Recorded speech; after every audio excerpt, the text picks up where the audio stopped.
welcome back to my YouTube channel. Oke, gimana nih kabarnya pejuang UTBK 2022? Semoga dalam keadaan sehat dan tetap semangat ya. Kali ini aku mau sharing lagi nih 10 soal FR UTBK yang aku dapatkan dari siswa-siswa yang udah ujian UTBK gelombang 2 ya. Soalnya hampir mirip dengan gelombang pertama ya, tapi aku bikin soalnya lebih ke soal-soal analisis ya, karena kata siswa-siswa aku sebenarnya soalnya itu banyak soal-soal analisis. Soalnya pendek-pendek tapi jawabannya lumayan ya, membuat otak kita lebih berpikir. Oke, tanpa berbasa-basi lagi, yuk ikuti video pembahasan soal ini. Tapi sebelum aku mulai ke video pembahasan ya, buat kalian yang merasa tertarik dengan channel aku, terutama dengan video-video yang aku bikin, boleh banget memberikan subscribe, like, comment, serta share ya, karena supportnya kalian itu begitu berharga ya, bikin channel ini lebih berkembang dan pastinya aku lebih semangat. Oke, terima kasih ya buat kalian yang nantinya membantu mensupport selalu channel aku. Semoga semua urusannya dipermudah oleh Yang Maha Kuasa, dan yang lagi mau ujian UTBK semoga dapat skor terbaik ya, kalian lulus di PTN favoritnya, amin. Next, aku mulai ke video pembahasan. Oke, soal nomor 1. Nah, di sini katanya dalam sistem ekonomi terpusat, pemerintah menguasai semua faktor produksi dan hak setiap individu tidak diakui. Hal itu memberikan dampak negatif bagi masyarakat, yaitu kalau sistem ekonomi terpusat ini sama dengan sistem ekonomi komando ya. Nah, ini sama dengan komando ya. Komando. Jadi siapa ini yang ngatur kegiatan ekonomi? Seluruhnya diatur oleh pemerintah ya, pemerintah. Nah, kalau kegiatan ekonomi semuanya diatur oleh pemerintah, nah itu membawa salah satu dampak negatif ya. Nah, itu yang kita cari. Apa itu dampak negatifnya? Yang A, mematikan inisiatif individu untuk maju. Oke, kita skip dulu ya. B, pendapatan masyarakat tidak merata. Salah ya. Di komando pendapatannya malah merata ya, karena diatur oleh pemerintah. Yang C, masyarakat termotivasi untuk maju. Oke, ini bukan dampak negatif ya. Yang D, adanya eksploitasi sumber daya oleh swasta. Nah, kita skip dulu. Yang E, masyarakat dapat berusaha dengan bebas dalam kegiatan perekonomian. Salah ya. Ini mah di sistem ekonomi liberal ya, atau bebas ya, bukan di komando. Oke, antara A dan delta. Oke, mana yang paling tepat? Nah, di sini katanya sistem ekonomi terpusat, pemerintah menguasai semua faktor produksi dan setiap hak individu tidak diakui ya.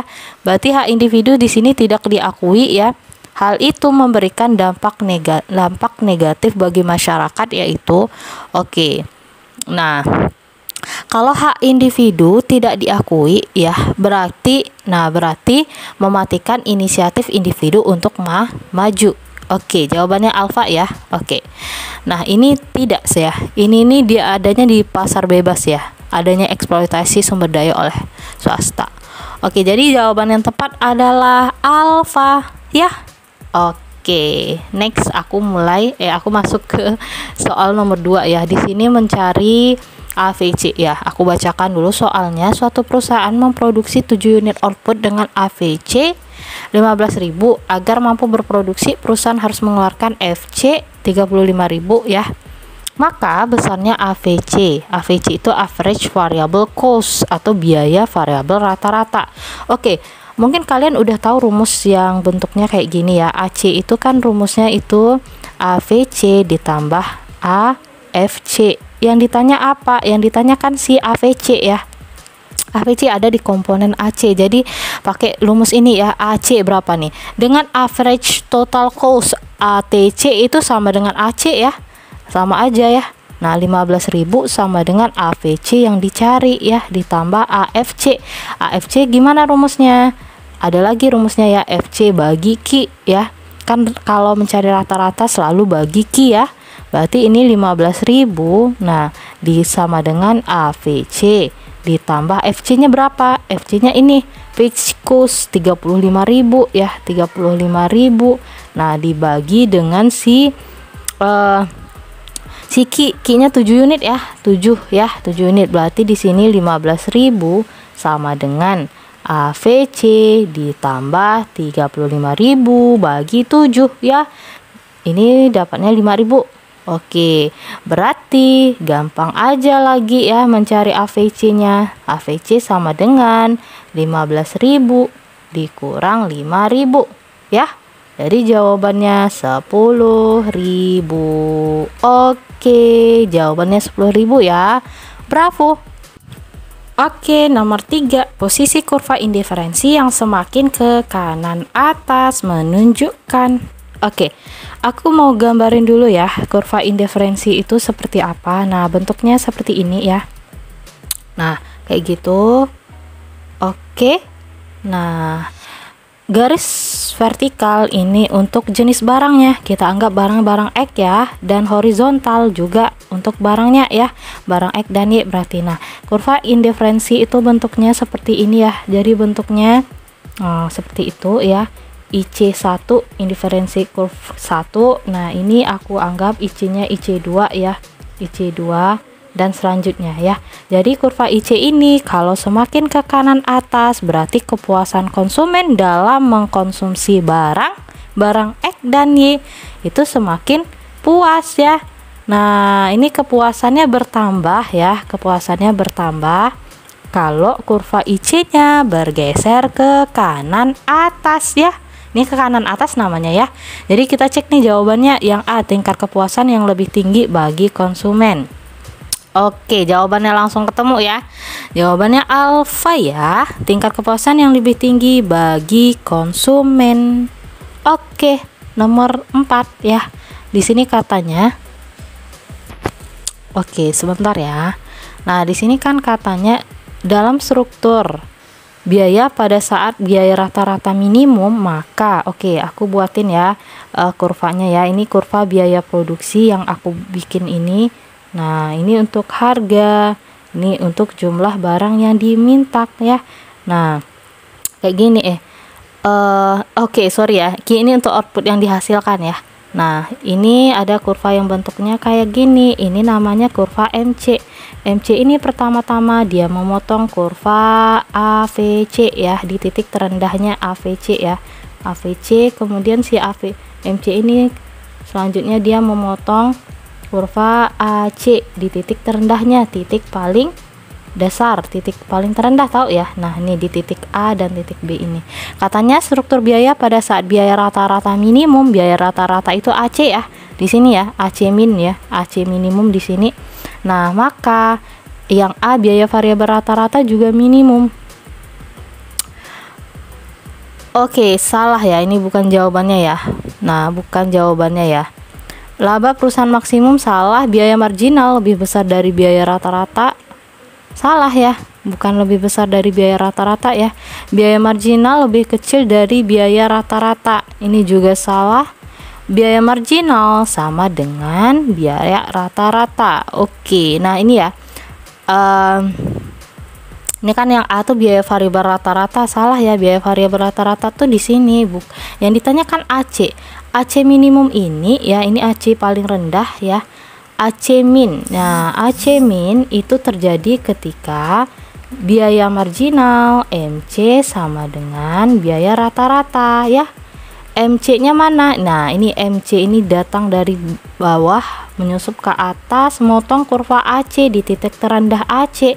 Nah, itu terjadi AC min. AC min kapan terjadi? Ketika MC motong kurva AC di titik terendahnya. Kan sama dengan MC sama dengan AC. Nilai MC, ini nilai MC sama dengan AC ya. Jadi jawabannya elang E ya, biaya marginal sama dengan biaya rata-rata.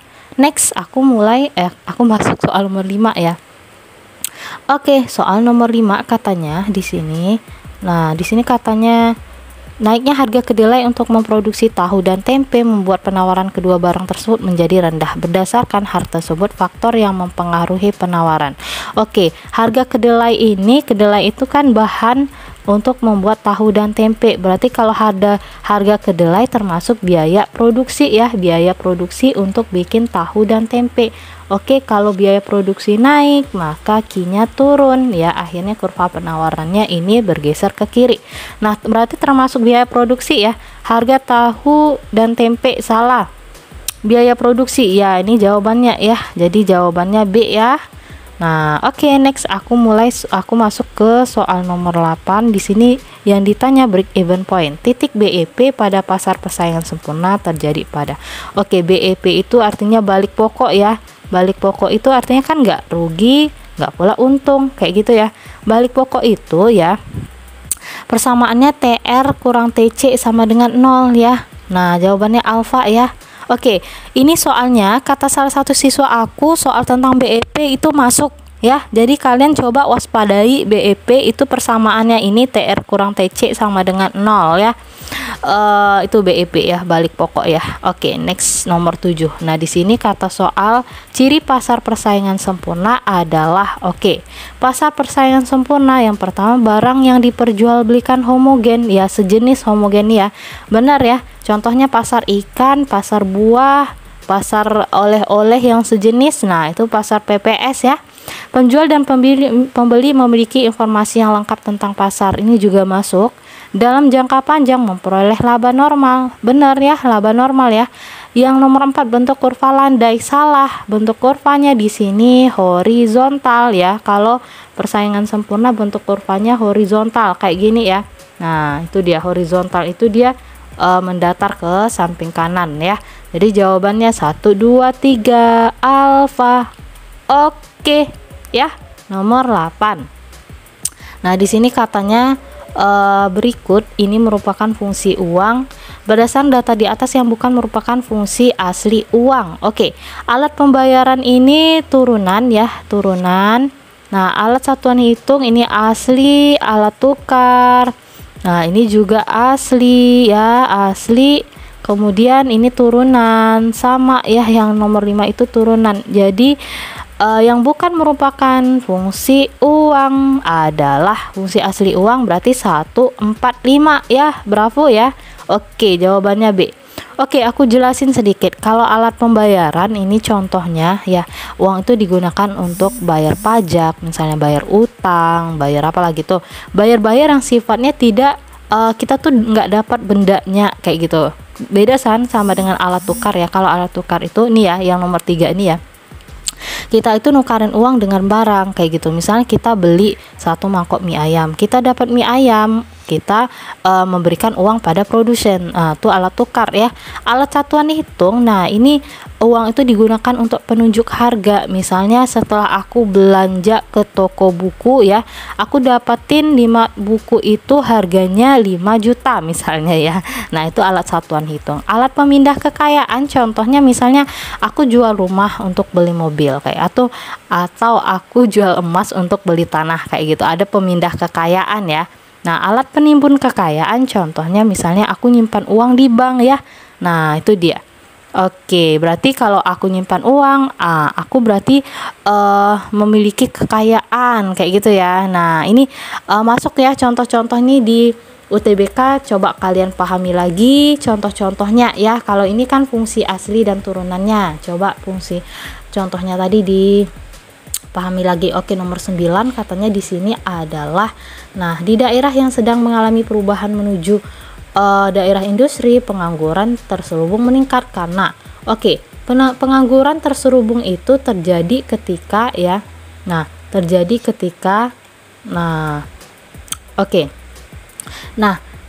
pengangguran yang disebabkan oleh ini ya, tidak sesuai dengan latar belakang ya. Dia itu kerja tapi nggak sesuai dengan latar belakang, berarti tidak sesuai dengan latar belakang LB aja ya, aku singkatnya, latar belakang pendidikan kayak gitu ya. Misalnya dia jurusannya di farmasi tapi kerjanya di bank kayak gitu ya. Jadi nggak sesuai dengan latar belakangnya. latar belakang pendidikan. Bagi beberapa orang tentu hal tersebut menyulitkan ya, karena nggak keterampilannya di situ dia paksakan kerja di situ. Bagi setiap orang ya, bagi beberapa orang ya. Nah kayak gitu. Nah kita jawab ya, pendidikan pencari kerja yang rendah, salah ya. Di daerah yang sedang mengalami perubahan menuju daerah industri, pengangguran terselubung meningkat karena Oke, berarti dia ada peralihan struktur ekonomi ya dari di sini nggak ada disebutkan dari apanya ya. Pokoknya menuju industri katanya ya. Lahan pertanian berkurang dan industri belum berjalan, salah ya. Proses menunggu musim tanam yang lama ini salah ya, nggak nyambung ya. Keterampilan bekas buruh tani tidak sesuai dengan kebutuhan industri. Ya ini jawabannya ya. Nah.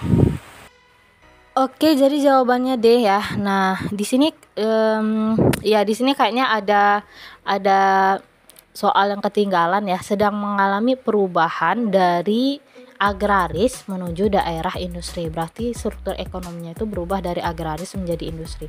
Yang tadinya ya di suatu negara itu banyak tani ya, misalnya orang-orang bekerja di bidang perkebunan, pertanian kayak gitu ya. Kemudian tiba-tiba berubah menjadi industri. Nah, kira-kira gimana tuh? Pasti banyak penganggurannya ya, pengangguran terselubung meningkat ya. Kalaupun nanti mereka itu bekerja ya, tapi nggak sesuai dengan latar belakangnya, jadi mereka merasa nggak passion, akhirnya merasa nggak produktif. Nah itu pengangguran terselubung namanya ya. Jadi yang D jawabannya keterampilan bekas buruh tani ya, tadinya dia tani tidak sesuai dengan kebutuhan industri ya, jadi jawabannya D ya. Oke, nomor 10. Nah di sini katanya pada saat perekonomian sedang mengalami resesi, kebijakan moneter yang dilakukan BI dengan menambah jumlah uang beredar akan meningkatkan pengeluaran ya. Ya benar ya, kalau ekspansif ini akan meningkatkan pengeluaran pemerintah ya. Berarti pengeluaran pemerintah itu berupa uang kan? Ya. Oke. Nah, gimana terjadi dalam ekonomi masyarakat? Nah, kita cek, jumlah uang beredar akan mendorong pendapatan real masyarakat. Oke, ini salah ya. Terjadi peningkatan pertumbuhan ekonomi. Salah juga ya. Bertambahnya jumlah uang beredar akan menurunkan suku bunga yang akan meningkatkan investasi. Salah ya. Seharusnya bukan menurunkan ya. Yang D, bertambahnya uang yang beredar akan mendorong peningkatan konsumsi. Oke, ini jawabannya ya. Nah, di sini resesi itu kan jumlah uang beredar itu berkurang, kemudian tingkat konsumsi masyarakat menurun. Nah, berarti ekonomi melemah di sini ya. Nah, gimana supaya bikin ekonominya membaik? Nah, dengan membuat kebijakan ekspansif moneter fiskal ekspansif, menambah pengeluaran ya. Kalau pengeluaran ditambah, maka jumlah uang beredar di masyarakat akan bertambah sehingga mendorong peningkatan konsumsi. Jadi ekonominya juga membaik lagi dan kegiatan ekonomi seperti konsumsi, produksi, distribusi akan semakin bagus ya. Jadi jawabannya delta. Oke. Mengerti ya? Oke, itu dia video pembahasan soal FR UTBK. Semoga dapat dimengerti dan dipahami ya. Nah, jika ada pertanyaan silakan ya ditulis di kolom komentar. Jika ada saran ataupun masukan ya tentang topik apa atau video topik ataupun soal-soal tentang apa yang akan aku bahas ya di video selanjutnya, silakan dibikin juga di kolom komentar. Jika ada soal yang tidak dapat dipecahkan ya boleh juga di-share ke aku ya. Kalau aku bisa jawab pasti akan aku bantu. Oke, terima kasih buat kalian yang sudah mengunjungi channel aku ya. Semoga dengan keberadaan channel ini makin membantu ya kalian dalam menjawab soal ataupun memahami materi-materi ekonomi. Buat yang mau ujian UTBK, semoga sukses dapat skor terbaik ya, skor maksimal dan masuk di rankingan jurusan yang kalian pilih di kampus ya. Semoga bisa menjadi mahasiswa di kampus pilihannya. Amin. Oke, karena waktu kita udah habis ya, sebentar lagi aku akan akhiri video kali ini. Tapi sebelum aku akhiri, buat kalian yang mau memberikan subscribe ya, silahkan berikan dulu subscribe-nya. Masih bisa like, comment, serta share, boleh juga. Oke, terima kasih ya. Semoga video ini selalu membantu kalian semua dalam menjawab soal ataupun materi-materi ekonomi. See you to the next video ya.